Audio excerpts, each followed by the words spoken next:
In the tapestry of life, where every thread holds a story, America in black and white emerges as a haven for the voices echoing through the heart of our communities. In this podcast, we wade through the rivers of our collective experiences, celebrating the vibrant hues of change brought forth by the whispers of hope and the roars of action. It's more than just a conversation. It's a journey into the heart of our society, illuminated by the light of those daring to dream and do. Join us, and let your voice be the melody that guides us toward a dawn where every color finds its place in the masterpiece of our shared destiny. Together, let's paint a future brimming with the positives that dwell in our minds and the actions that shape our world. Good evening, ladies and gentlemen, and welcome to another episode of America in Black and White, where we are coloring conversations on the canvas of America. Tonight, I'm your host, Charles King, and I would like to talk to you guys about to be a black man here in America. To be a black man in America is to walk with history on our shoulders and hope in your chest. It is to carry the weight of systems that were never built for our thriving, while still daring to build legacies that outlive us. Tonight, we speak not just for struggle, but for truth, not just of pain, but of power. Because the story of the black man in this country is not a monolith. It is a mosaic of resilience, brilliance, and unshakable purpose. This show is not for performance. It's for healing. It's for reckoning. It's for those who've been told to shrink, but chose to stand. We're here to name the weight we carry and to honor the truth we live. So whether you're tuning in from a dorm room, a prison cell, a boardroom, or a barbershop, know this: your story matters. Your voice belongs, and tonight we speak it loud.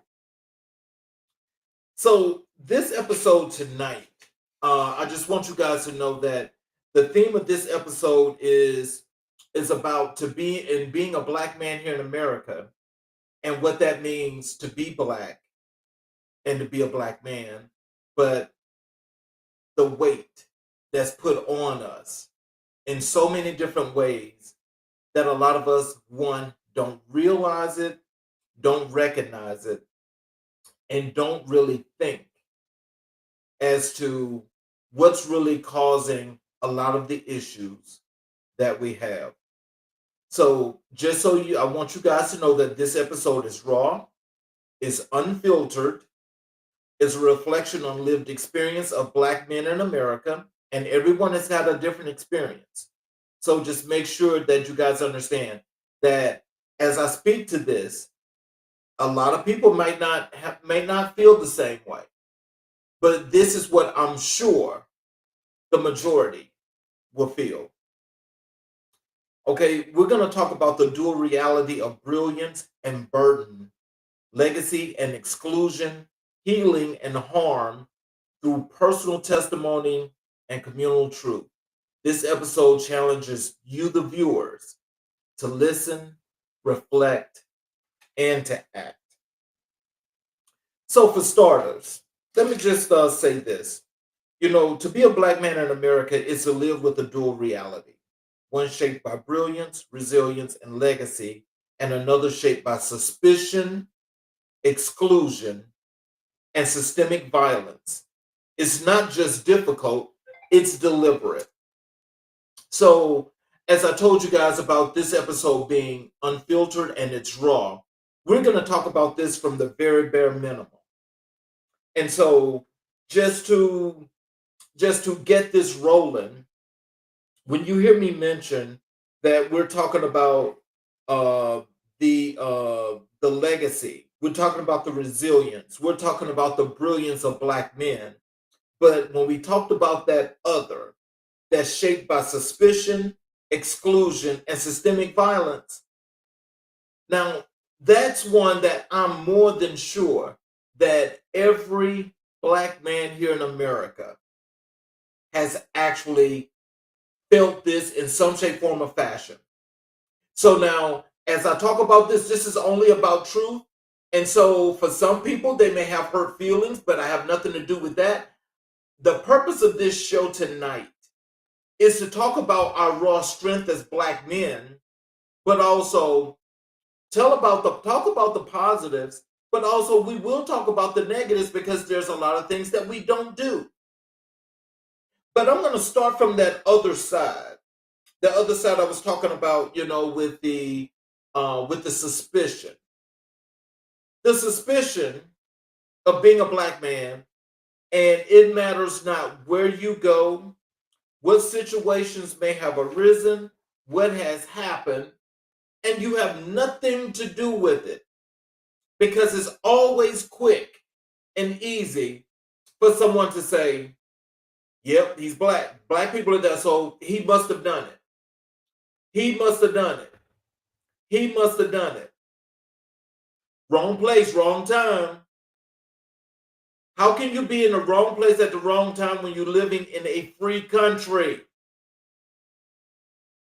How can you be in the wrong place at the wrong time? Well, now we talk about redlining. So now when you talk about redlining, it's like, okay, well, this area is off limits to black folks, black men in particular. This area is off limits. So if you're caught in this area and you're looking suspicious, which is always, then you must have committed a crime. How do we always have this suspicion that if you're a black man, that you are the one that must have done something wrong? How do we live like that? How do we possibly live through those kind of experiences? That's the question that we need to ask each and every last one of ourselves, because when it comes down to it, this is where we have to always be our best.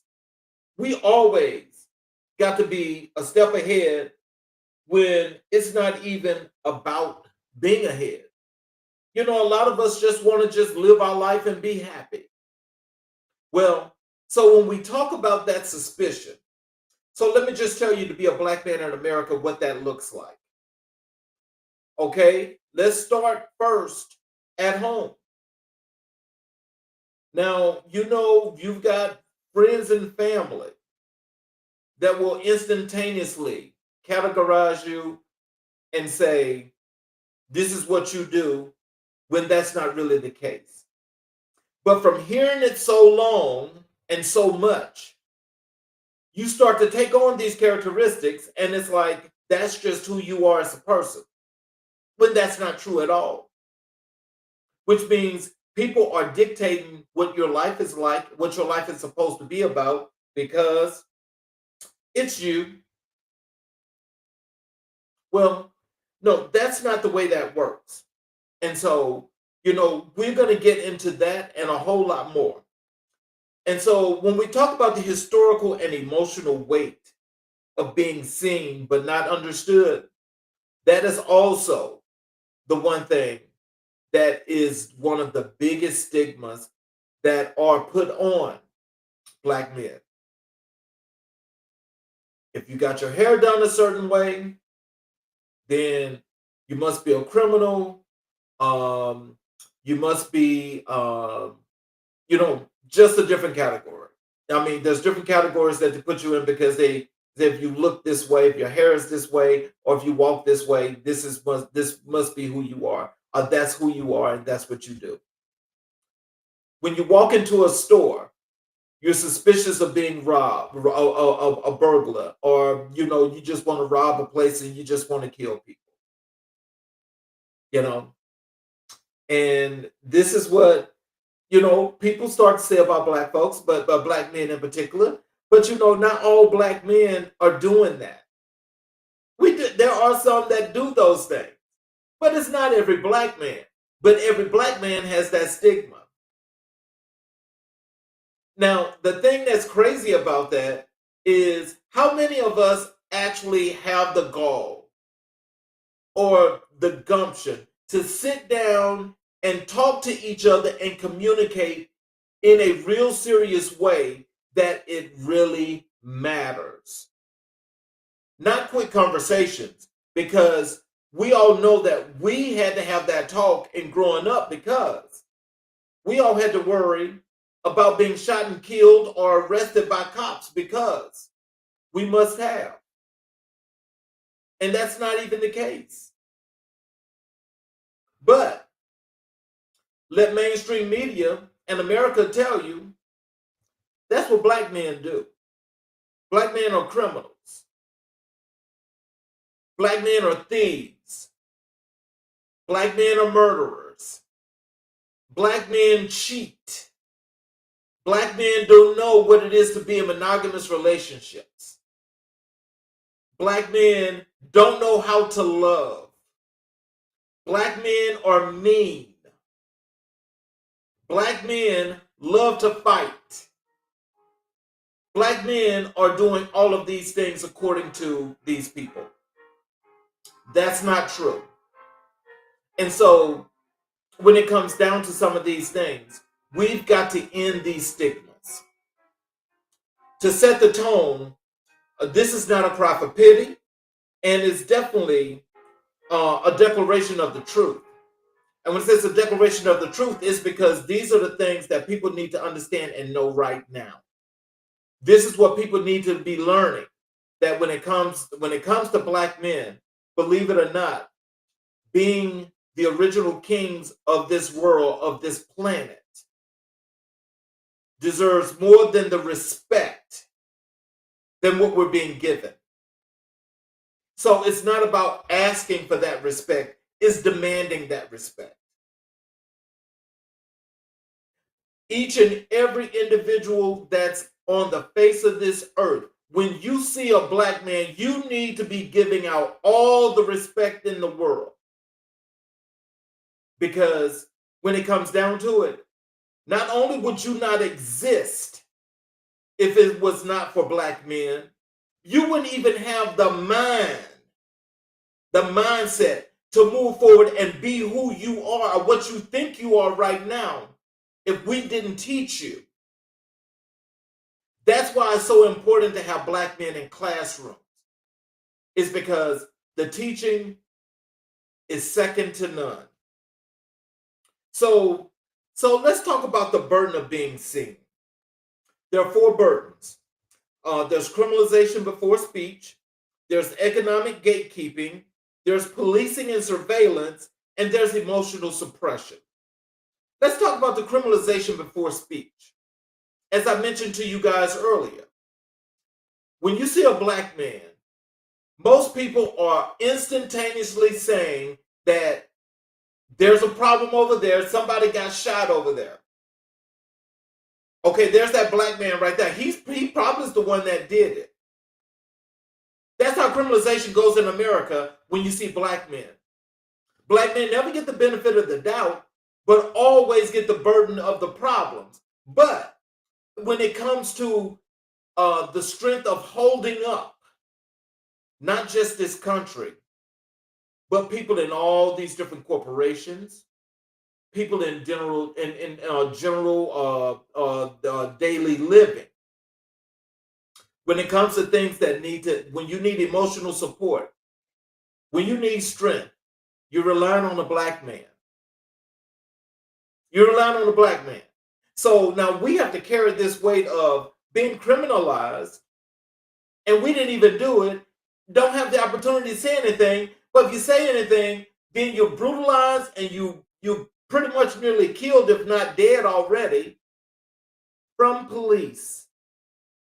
You get before a judge in the justice system, which we know there's 2 systems, you've already been convicted. So it says here in America that you're innocent until proven guilty. But when you're a black man, you're guilty until proven innocent. Now, that same stigma itself goes to black people in general, but it's especially for the black man. So why are we so criminalized in this manner? Now, like I said, I don't It does not matter what your ethnicity is. There's crime everywhere. Everyone, not everyone, but every ethnicity. People are committing crimes. Now, the crimes that are blurred up or played up on national media, they make it look really horrifying when you see black men because that's their job. The job is to criminalize the black man. But it's a fact that the major crimes that are committed here in this country are created by white men, are done by white men. White men go out and they kill people like it's nothing. And they have the ability, well, not the ability, but the police gives them the benefit of the doubt to talk to them after murdering several folk. They kill 5 and 6, 10 people at a time. But they have to be studied. When you're black, and if you may have made a mistake, okay, wasn't intentional, but you may have done something that may have caused some harm to someone. You're criminalized. You're either in prison for 15, 20 years, 25 years at the most, depending upon the state you're in. And the most states with the life sentences of 25 years, they give you that 3, 4 times. So if it's 4 times, you know that's 100 years, so you know you're never coming out. So you know where you're going to be for the rest of your life, because that's always with no parole. Now, when you're white, you can be, they can rehabilitate you because you get that benefit of the doubt. When we know who these white men are committing most of the crimes. You got the white women that are doing more of the white collar crimes than the white men that do white collar crime as well. And they too kill people. But they're the ones that's screaming out like, oh, I'm afraid of this big black man. There's no such a big black man.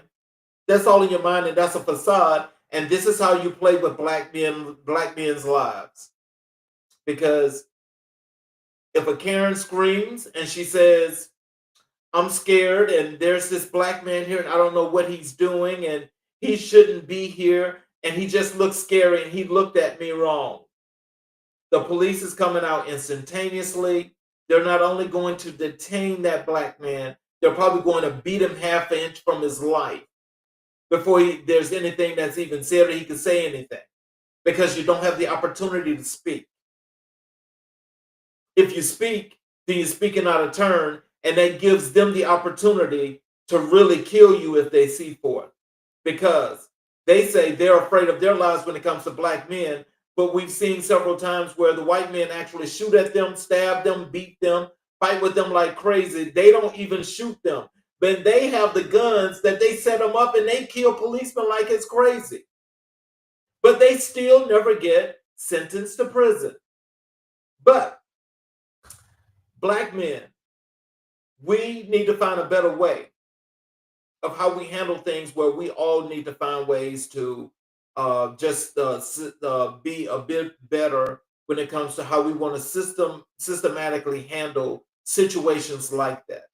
Because a lot of us that may have never faced those situations before, that when you do face those situations, you need to make sure that you have an opportunity or you have a plan in place where somebody's going to actually be able to get to that rescue and aid as best as they can, or to be able to speak for you in a timely manner. Because I can guarantee you that once they get you into a police precinct, you're never coming out. You're never coming out. And if you come out, your life is going to be scarred so bad that you're going to have all kinds of issues, but they never have to suffer any repercussions for what they did to you. When we talk about the economic gatekeeping part, economic gatekeeping is just truly horrific. Now, I want you guys to think back, and most of you can. If you go back to the 70s and 80s, when we were talking about making money and bringing black men being the breadwinners in their homes, for those that were actually 2-family homes. Now, when it came to the pay scale, of course, the unqualified white man always got paid more money, like he still does now. He still gets welfare. But when he was at the top, he's at the top of that scale. The black man was second. The white woman was third. The black woman was on the bottom. Now, there was that way until the actual change occurred. When the change occurred, because black women are so much more educated than any gender here in this country, black women now at the top of the pay scale, followed by the white woman, the white man, the black man is still at the bottom. Now, when we're talking about black men wanting to start businesses, and you go and you do what's necessary, you face a problem where you can't get funding for your business. You can't get funding for your business because of the streamlining that has taken place. The streamlining is keeping you from flourishing because you work, you pay taxes, you do all the good things that you're supposed to do. And you're supposed to be able to have that opportunity to get that loan to help you like everybody else does. Well, it's going to be much, much harder for the black man. Much, much harder. And so everything that's been done now up until the times that we're in now, with the elevation reversed on its head, because now it's all about women. The women get the funding. The women get to be in charge primarily. Okay? And so the pay scale goes, as I said, black woman, white man, black man. All of this change that's occurred, notice the black man has never had the priority, and he still does not have that priority. But he faces more issues than just that, because there's an odds between black men and black women. And so now she is telling you, you don't make enough money. He's trying to explain, why, but she says, not good enough. Not all. This is not all. I'm just giving you an example. And when you see this, if this applies to you or not. Because this is what's happening. And this is what's turning the black man, what's making him more scorned than you can imagine. And he's scorned because he does everything he's supposed to do, ain't got no criminal record in the world. But he's trying to build, but you won't build with him. You won't build with him, but you'll take a chance somewhere else. Why? This again is how we have the economic issues in our community. Because if our communities were to come together and do what we're supposed to do together, that issue shouldn't even pop up. It shouldn't even take place. But it does. And it takes place because not listening, everybody's talking at each other, and that's all you got. That's all you got. Nobody's listening, but you're talking at each other. But the suffrage is that of the black man, and it's really horrible that it's still taking place and it's still happening. But when you see organizations that actually do some things to try to help the future leaders, these future young black men that's growing up, I mean, hey, my hands go off to them, because I like that. I like that, because we've got to do a whole lot to instill more strength and more growth and more of a learning opportunity for leadership with these young black men today, because these future kings of this world that's coming here in these next few years, we need to have them ready. We need to have them ready, because I can guarantee you, if they're not ready, and we understand the plight and the situation as to the young ladies, how they sit in this well-groomed position. They've been ready. But because you're ready, young lady, that don't mean that you turn your back on that young man. Because you guys do wonders together, not apart. Not apart. We've got to economically come together and build our communities. We need to keep those dollars circulating in our communities. We got to keep them circulating. But it does not happen if you don't work with that young black man. Because that's the important part. That's the thing that matters right now today. Building our communities. We got to help to open up these gates and do this on our own, because if it comes down to the real system is going to do one thing. It's going to create a further divide. And who needs that? Because it's all about dividing us anyway. That king that you know that you want to talk to and be with, go be with that king. And y'all make it work. That's what y'all got to do. There's no such as sitting around here talking some, oh, well, black men kill me. Oh, they just the worst at this. They just the worst at that. And when you say that, young ladies, are your sons like that too? Are they horrible? You don't want to put that on them, but you want to put it on somebody else. But you can't say that without looking at the man that's right there in your house. That's your son. Because that same thing that you're saying, somebody's going to say about your son. Let's get this together and let's actually build, create these businesses, because these young minds today can do all of that. These young minds also need to be helping those that are ready to pass that torch, because you got to work together to get this knowledge to keep going. That's how we do that. That's how we continue to build legacy. That's how we continue to keep our communities flourishing. That's how we continue to create that generational wealth that we need to start doing, because a lot of us don't create generational wealth. We got to start doing that. It's very important to do that. And we talk about policing and surveillance.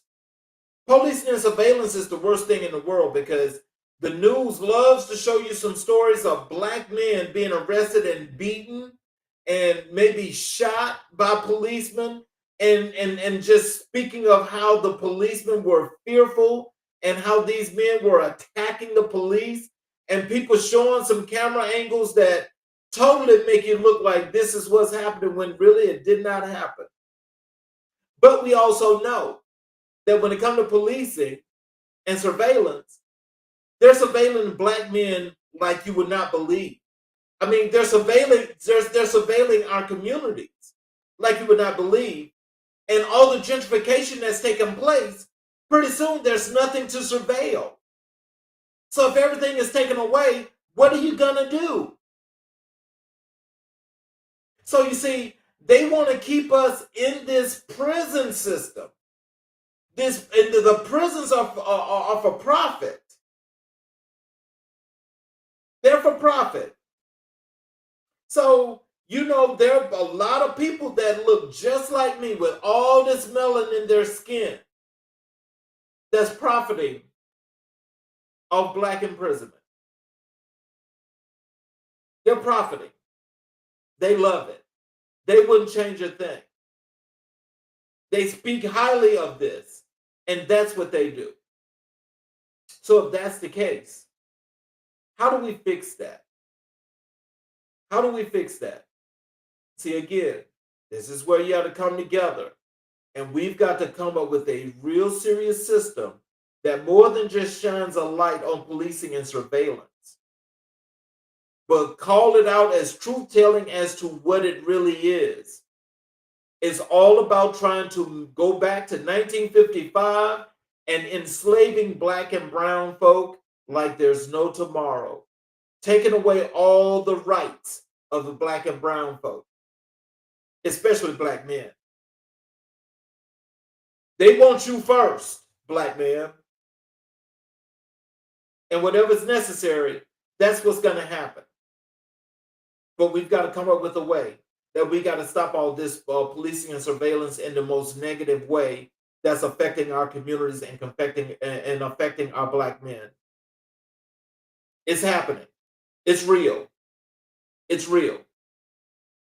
Now, like I said, we do have criminality that happens in the black community. There's a lot of black men that are a part of the criminal system that actually have done some things. But do they not deserve the opportunity to, to get the opportunity to redo a second start to their life? Do they get that opportunity? Most people will say no. Most people would say no. But for me, I think when you're judgmental and you get the opportunity to sit there and you try to tear down somebody, you need to be looking for karma. Because when karma comes back, karma is not going to be nice at all. Because you're going to have to take account of those things that you say when you judge people, especially when you misjudge people. Because passing judgment on people is the worst thing anybody could do. But it happens to black men like nobody's business. You walking down the street, ain't did nothing to nobody, and the police just roll up on you. They roll up on you for no reason and say you fit the description of. We're always fitting the description. We're always fitting the description. Has anybody ever asked that question? Why? Why do I fit the description? And you have to pretty much give your whole kidney to prove it wasn't you. It's crazy, but it's true. But when we don't do anything to make it better, then what is it that we can do? You see, we already know that ever since coming into the 1960s into the 70s, they were already finding ways to take the black man out of the home. When they took him out the home, they figured that the woman is vulnerable, and they found many, many ways to just keep her from actually making contact with her close male companion forever. So they tell her she's got to put this stigma on him, and she can't be dealing with him if she's going to get assistance. Is that right? Or should something else be done about that? I think it's kind of crazy when people try to tell you what your life should be and who you should be with and who you shouldn't be with.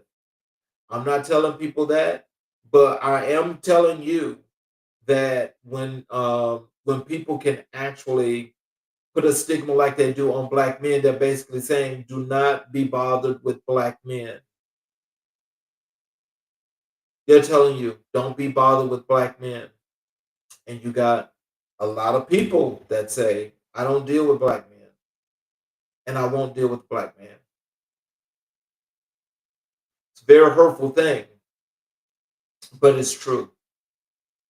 But it's true. When we talk about the emotional suppression, with everything going on from the mental to the physical on the black man,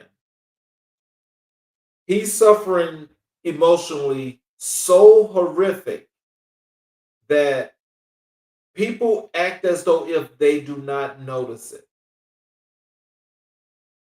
They want you as a black man to be there when there's an issue and there's fright. They want you to go take care of this. When especially when it comes to labor, we need to move. They need you to use that strong back and move stuff. You're good for labor. When we talk about we have a problem to solve, we need black men to solve that problem. When we talk about where you need to go and how you need to get there, you need the black man to figure that out.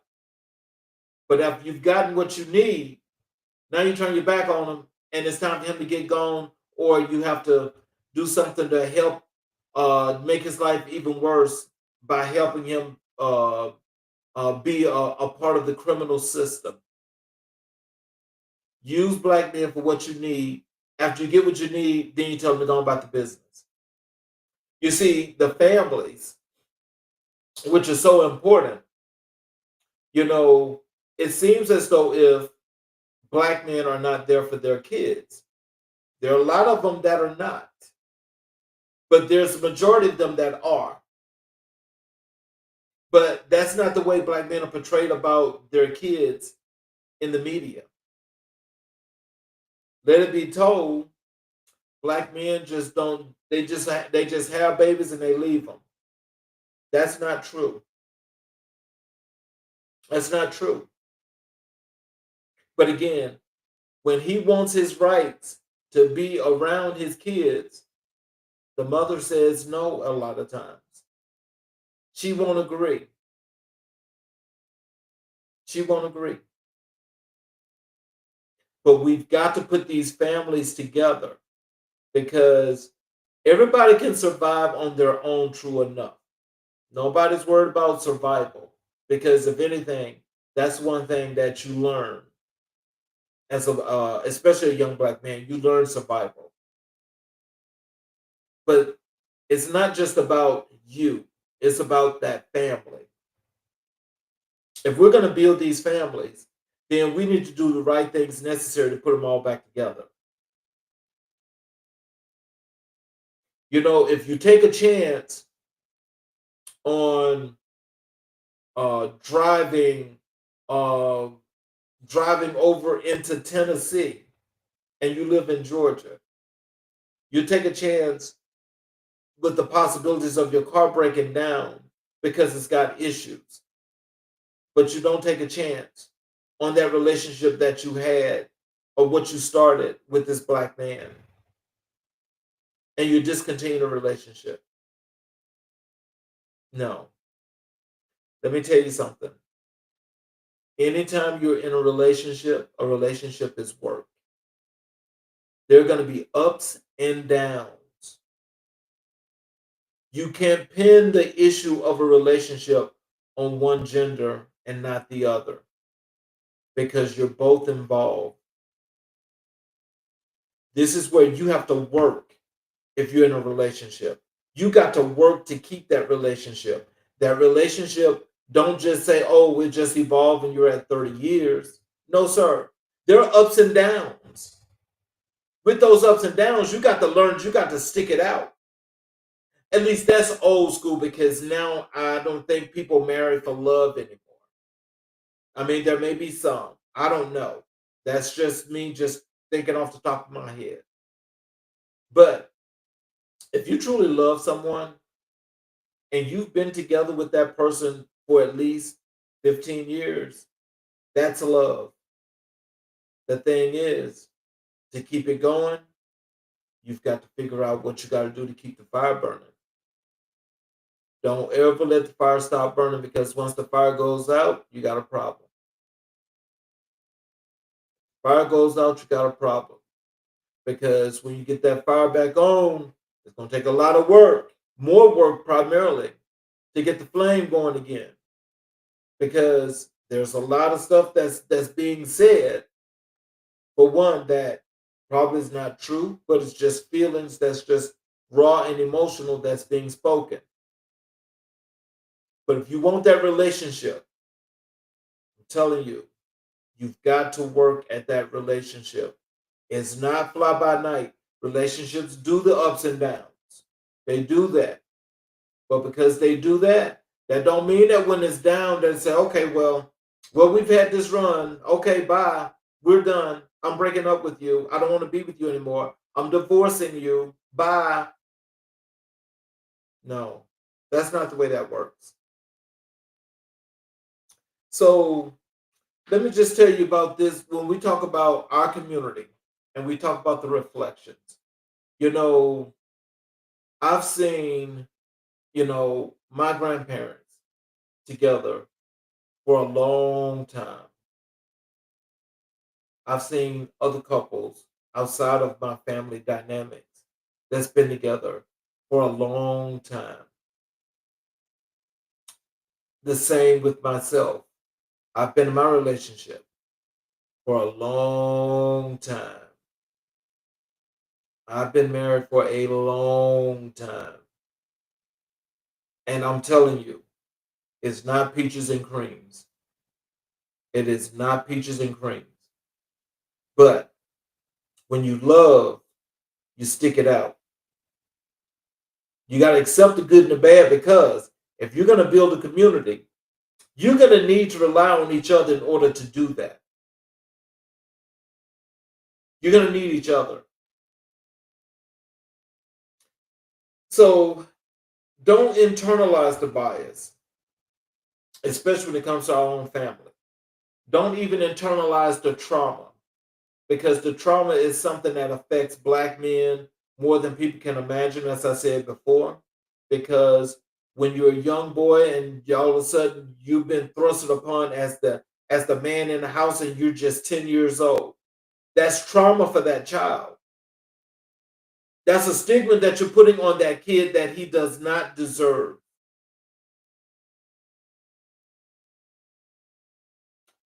When Black men have to not only do provide emotional support, security support, and just love for the family, but he's struggling from the employment perspective,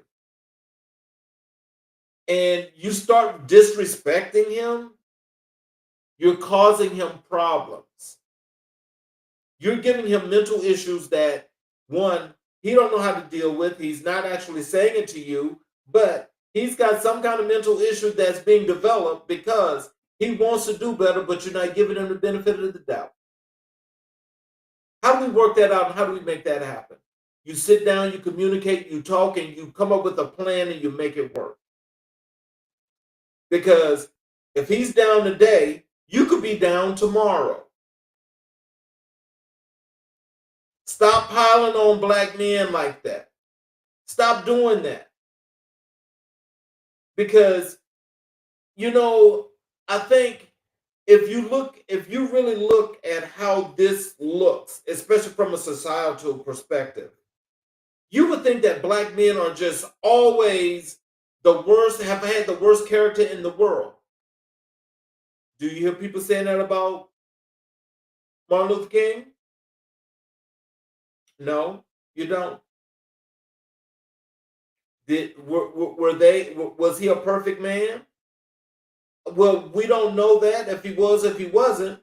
But I can, when you just look at from the way his life has been talked about, hey, he was a really good man. But was he perfect? No, he was not. But he was there with his family. You see, these are the things that we've got to start instilling, not just in ourselves, but in our kids and, well, the offspring that we have, if we have the offspring. Because the offspring has got to have some kind of example in order to keep pushing forward with the messages that we want to get out. Stop jumping on Black men and piling on, because that in itself means that you really want to destroy the world. Because we know that had it not been for the Black men all over this world from the creation up to this point, what would we have? What would we have?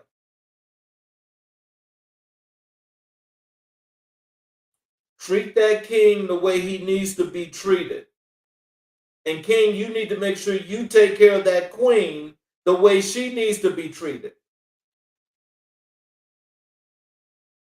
One hand washes the other, and we have to do what we're supposed to do. when we talk about this economic gatekeeping and relationship strain, now see, from I broke down the historical pay scale issue and how that worked, right? But now, economic disparities affects romantic relationships and household dynamics. So now let's just call it for what it is. He has a job, but his job is paying less than his wife's fiance, girlfriend, whomever he's living with, his partner. His pay is less than yours.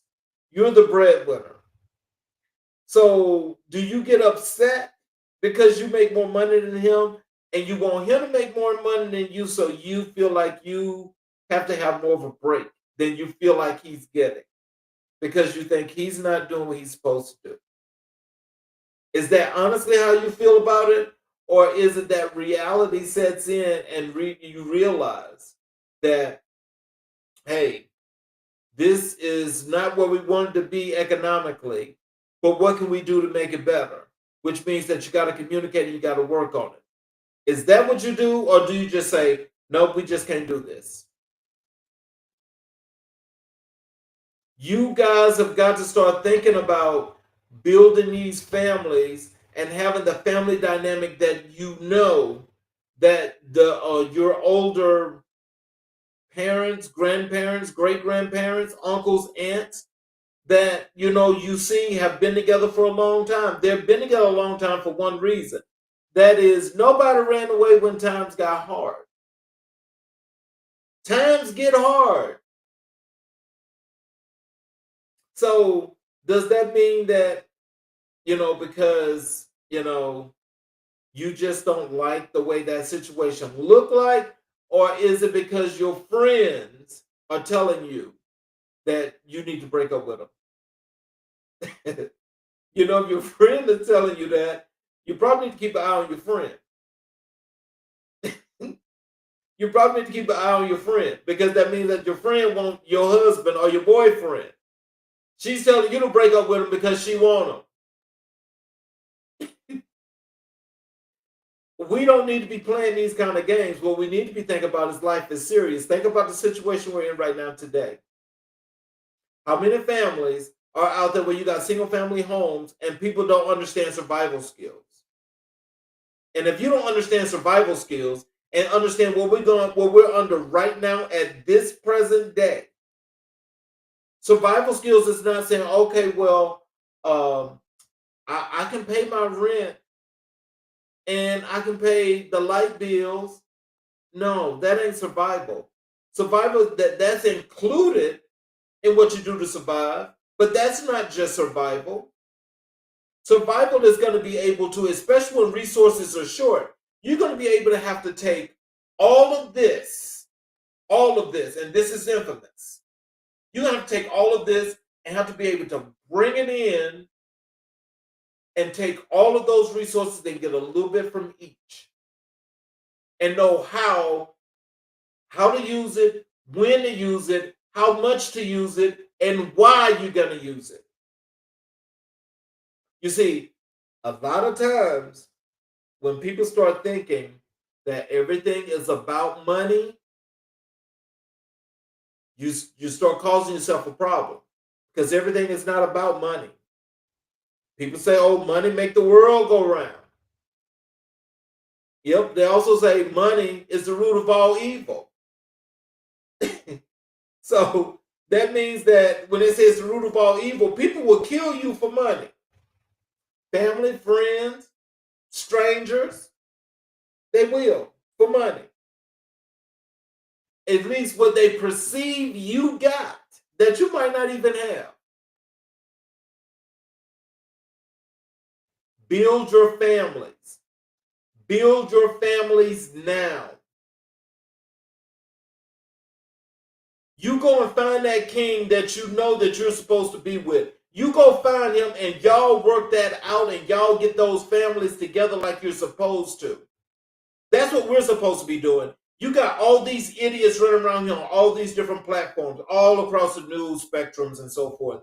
And everything that they're preaching separatism of black men and black women. A lot of you are not even looking. A lot of you are not even looking. But you have to come together. We all have to come together. But I'm just telling you, we need to build our tribe the way it needs to be built. We need to be building these tribes right now. Not tomorrow, not next week, today.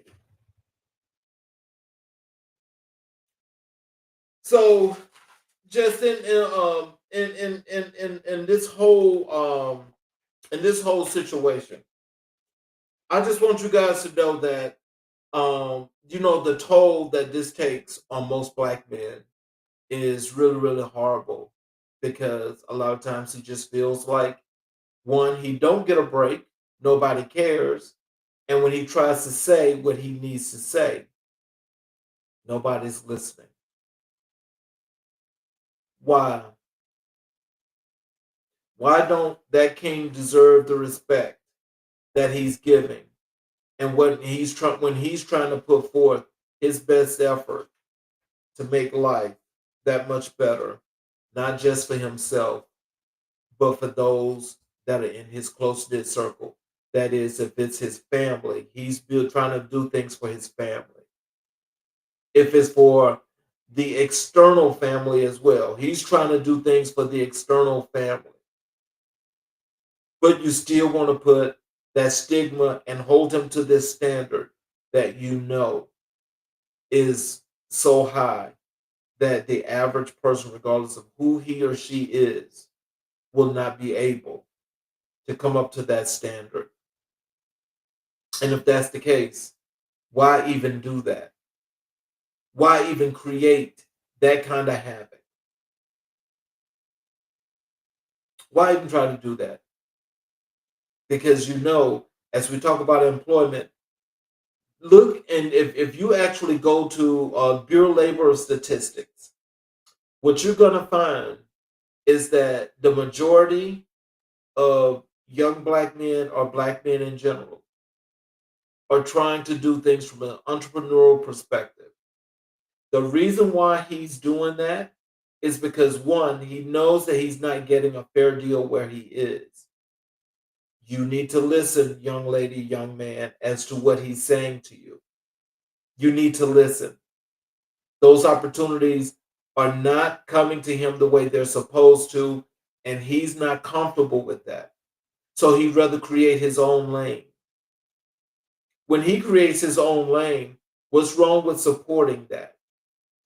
Should be nothing. Support him like he's going to support you. But it's not about, oh, we have to do this because I'm doing this, you got to do it for me. No, you're doing it because it's the right thing to do. It's the right thing to do. This is how you get to that point of actually growing to start creating generational wealth. Because once you start creating generational wealth and you're building your family, everything is there within your whole entire little tribe that you created, and you're making magic happen. So I'm going to talk about the justice system and mental health. So with the structural injustice and its psychological impact on black men, again, that's another thing that's second to none. We have a stigma in our community that black people don't go see therapists. Black people don't go see psychiatrists. You don't talk to no counselor. You go to church. You go to church. And when you go to church, church is going to solve all of this for you, because you're going to get that spirit. Spirituality a lot of times is not where that is. But that works for some people, and I'm not cutting it short. I'm just simply saying that when it comes down to it, you have to. You have to do the right thing when it comes to building your family. You have to do the right thing. Because the mental health situation is getting worse. It's getting worse. And it doesn't matter where you go, who you know, what you're starting to see, you're starting to see a lot of black men that just do not have the actual, uh, the capacity to continue under the pressure which they've been put under. That pressure is like just too much. It's too much. And knowing that, as I say, in the black community, we don't go to therapy. Most of us don't go to therapy, shall I say? Not everybody. Most of us don't go to therapy. Especially if you're egotistical, then you're definitely not going to no therapist because you feel like you got it. Nobody can tell you what to do. You got it. But I've got to say, there's nothing wrong with counseling and therapy because when you do it, believe me, you'll feel much better. I've done it several times myself. And I'm going to tell you that after every therapy session I've ever had, I felt more than just comfortable. I felt more than comfortable.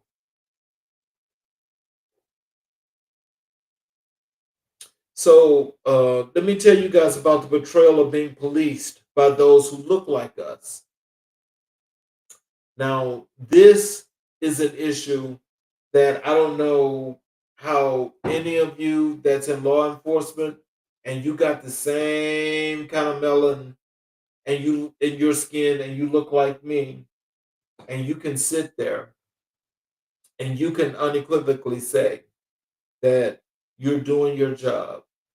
You're doing your job to show out that you are doing the work of those that want you to do the work, to try to dismember, to try to destroy, to try to be as disruptive as possible in that black man's life. See, they won't do it, they'll let you do it. And you do it because if you don't, then you're not going to have a job.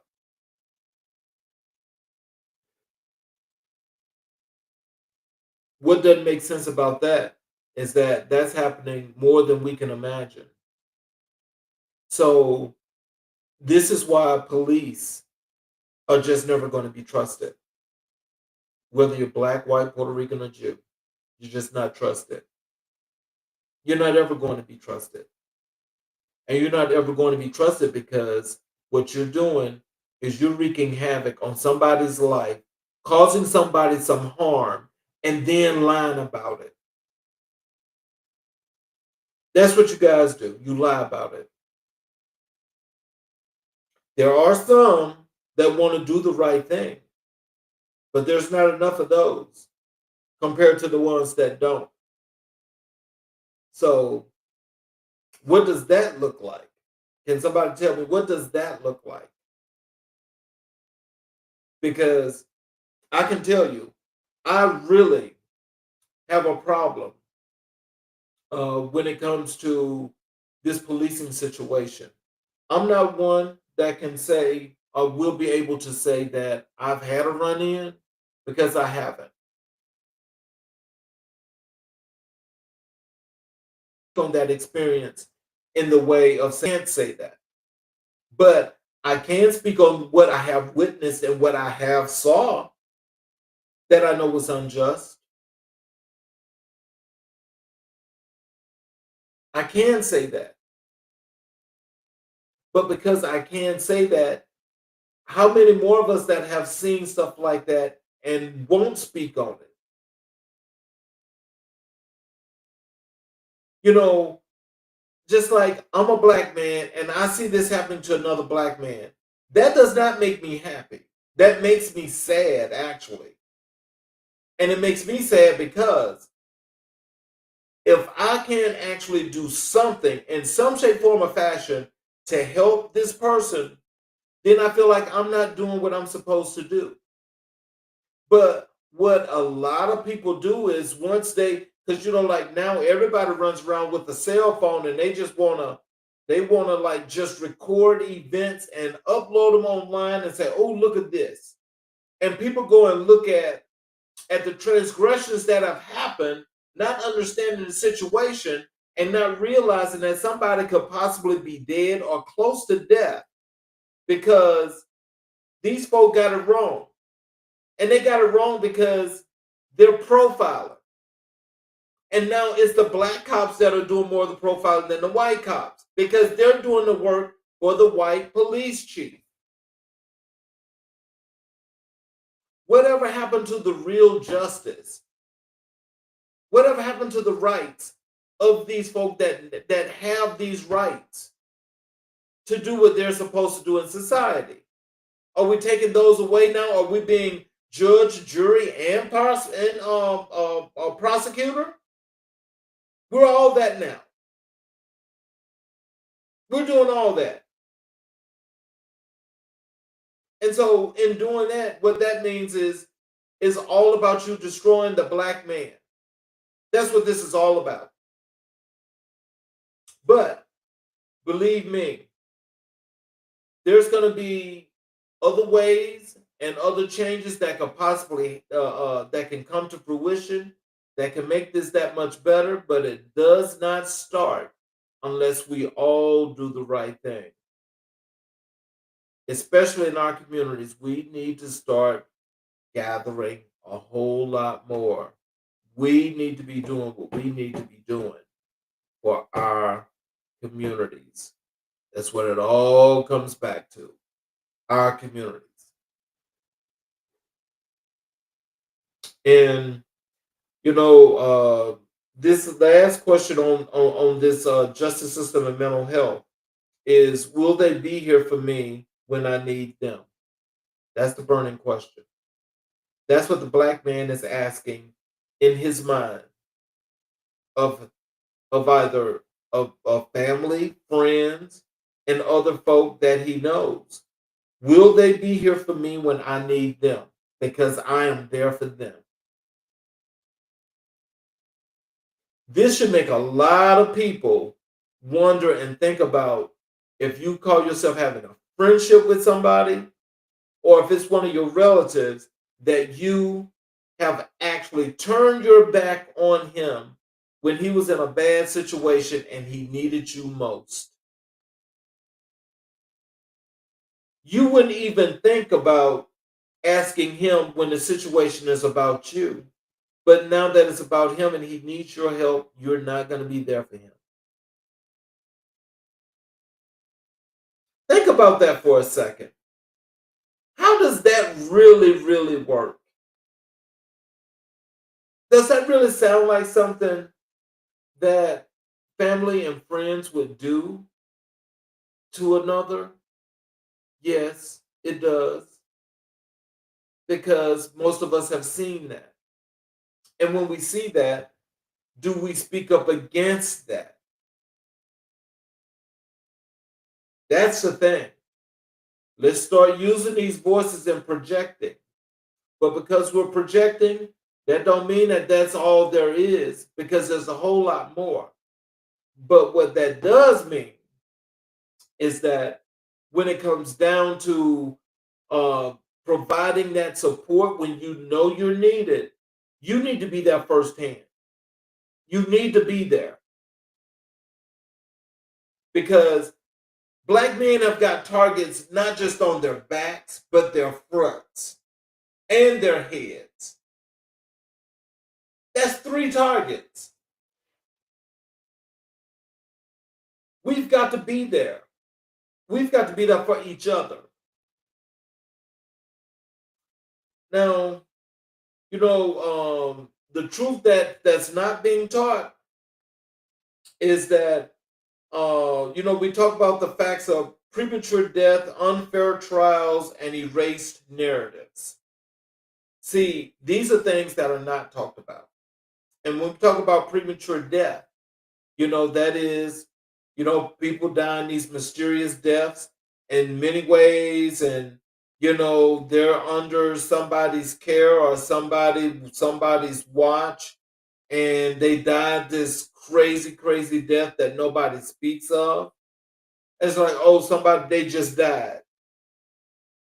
You know, when we talk about the unfair trials, now we all know about the unfair trials because when a black man goes to court and he's sitting there and he's got to be judged by his peers are not everybody white, but according to the system at play in the federal system, you will not have a jury that's going to have more than half the people being black. It's a quota system. You'll have two. You'll have two compared to these 6 white people and this one Hispanic or this one Asian. Is that for me as a black man? What I just mentioned, those are not my peers. Those are not my peers.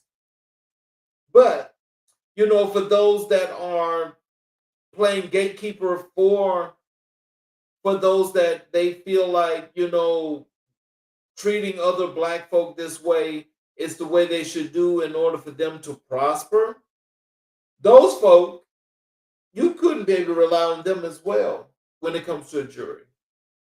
Because self-hatred goes a long way. If you hate yourself, you'll hate anybody. If you can't live your life, you don't care. As long as you get to affect somebody else's life. And see, this is where I really don't understand how you can say that a trial is fair when 2 people out of 12 look like you. Is that fair to anybody else? I mean, give me some feedback. Y'all send me some comments and questions here. You know, where we can actually do these live on the air. Because, you know, this attack on black men, though, is really hard, but we need to do something about it. We really do. And so I'm going to talk about the emphasizing the need for leadership, community building, and family unity. You see, this has always been the case because our dynamics were always tight, tough, and always together. But it's now at this point that now that's gone. That part is gone. So it doesn't really work that way anymore, but we can make it work that way. And we can make it work that way because we can all come together, do what we're supposed to do, and let's support our real leaders.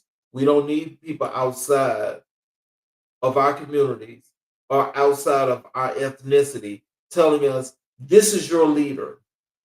How the hell are you going to tell me who my leader is? But that's what's happening. That's some old style politics from back in the 60s where they're telling black people, you don't have the capabilities of picking your own leader, so we're going to pick your leader for you. We're going to pick your leader for you. No, I don't think so.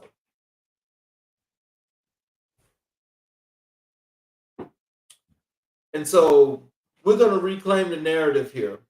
You know, this when we're talking about, you know, how they're erasing our story.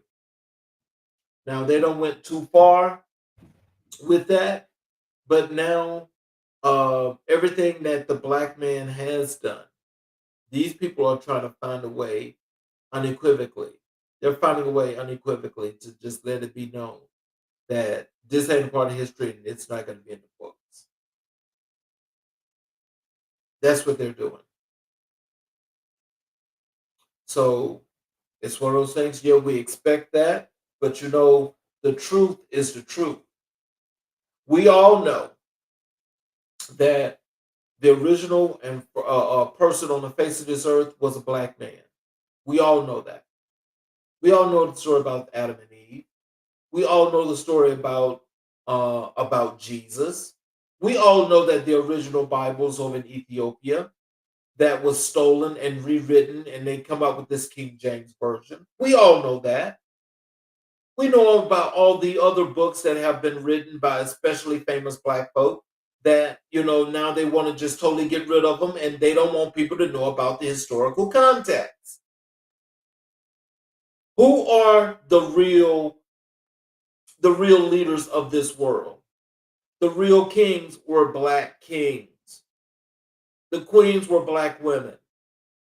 That's original. Those are in the real books. But the remade history and everything about the culture of being black was stolen, and now you see the white folk doing that stuff now and talking about, oh, they've been queens and kings for millions of years and all of this other good craziness, and that's not true. What we got to remember is that white folk didn't even know how to clean themselves. The Moors actually migrated from Africa over into Europe and taught them how to clean themselves, how to be civilized, brought them out the caves to teach them. But let it be told, the savages are black people. The black people are savages, but they're the real savages and had to be taught by black men, the Moors. That's history. I ain't making that up. I ain't making that up. And if anybody can refute that, please put that in that chat and in that comment and tell me that I'm wrong and tell me where I can find the truth. You see, what we're not doing is we're not doing what we're supposed to do in our communities because we've been bull we've been hoodwinked so badly that we're afraid to even congregate with one another because of what these people may say about us. This is why when we take our dollars and we spend them out in these other places and we don't support our own communities, and some of us actually look at those underserved communities and say, "Oh, that is so horrible the way they live. Oh, that's so ghetto. Oh, that's so hood." Okay, but I think you came from the hood. So now that you left the hood, that means that you can't give back. That means that you can't come back and do your part to keep it going. You don't have to live there, but you can give back. This is where, especially as black men, this is where we need to take up that leadership. This is where we need to actually start this out. We need to bring everybody in together and we all do this.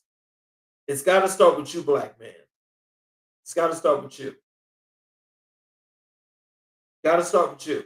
So let's do what we're supposed to do. We ain't got to sit there and play games. We just need to do what we need to do. Now I'm gonna tell you guys about some personal reflections, and I'm gonna tell you about this call of action that I have. And so, I felt the sting of betrayal. I felt the sting of betrayal, and when I say that, I felt it by, from a lot of black men that look like myself, and a lot of folk out here in this audience are supporting a lot of those people. Unbeknownst to them, they really maybe they're just not thinking about it. But when you have, I won't even mention their names here because they're not worth being mentioned on this platform. But I'm gonna say this: some of those networks that you guys look at, and you see these people, especially in the sports arena, and y'all looking at these networks where these folk are sitting there and they're like just call themselves just real journal people and knowing everything that they need to know about these particular sports and so forth, and they ain't even played the game, but they're supposed to have God's word on everything because they're supposed to be the truth and nothing but the truth. How you gonna tell somebody what their job is or how that sport should be played if you ain't never played it? Forget what you say you read. Did you play? If you didn't play, shut up. Stick to sports. But you get these guys on these particular networks, especially when it comes to the black athletes, black women, they tear them down. Tear them all the way down. Tear them all the way down. And it's like, primarily, if people have not noticed by now, that's what their jobs are. Their jobs are to do just that one thing, is to come out there and destroy black lives and have people talking about them. Well, I tell you, like I said, I would not dignify those folks to even one time to have their name shouted out on this platform. It will not happen. Because that kind of trash ain't dealing with the communities that I know of, because that's not what we do. We build, we don't destroy. And I need you guys to start documenting and storytelling and doing it with emotional honesty, for all the things that you see. Document, make your own history. Start documenting right now. When you go, if you haven't learned to journal, start journaling, writing that down. That's a documentation. Journalize everything that you're seeing, everything that you're experiencing, and not only how it made you feel, but all of the people that were involved. Write all of that down, document it, create history, because you get to be 80, 90 years old. You'll be able to pull that out and you can show it to your great grandkids. Give it to your kids, maybe. But it's something to continue the history and the legacy of your family. That's what you want to do. And so, as I say, is black men, be the king that you are. Be the king that you are. But being the king that you are means that you're going to accept accountability for the shortfallings as well. It's not about just everything being up, because nobody's up all the time. But you need to accept your part in the accountability as to what you do. Again, ain't nobody perfect. Ain't nobody perfect. But I can tell you this, our leadership as black men pull everybody else in when we're doing it right. Keep pulling them in. As we pull them in and we're leading, again, this is building our tribe.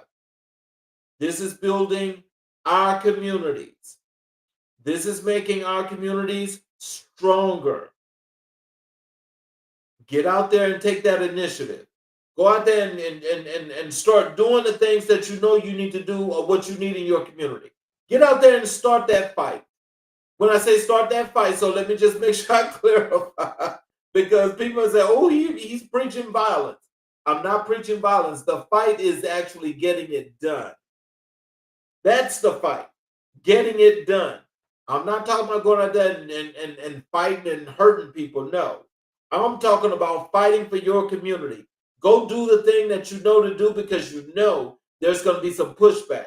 That pushback, you got to push back against the pushback, and you got to get out there and you got to do it. Because if you don't get out there and do it, nobody else is going to do it.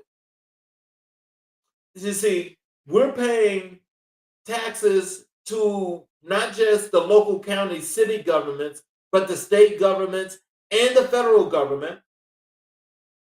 And when it comes down to our communities, we get none whatsoever of the resources that we need.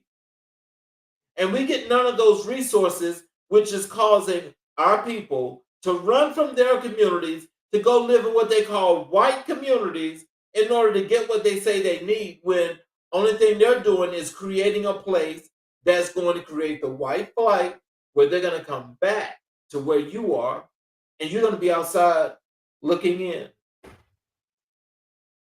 That's how the gentrification thing works. That's how it works. But there's not enough people fighting for their communities to keep that out of their communities. Build your own community. Build your own community.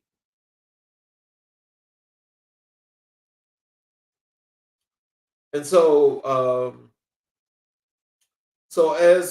as we get down to this last part, of the show, I want to thank each and every individual that was here this whole time, and those that enjoyed the show, because it's very important that I speak out about Black men in general.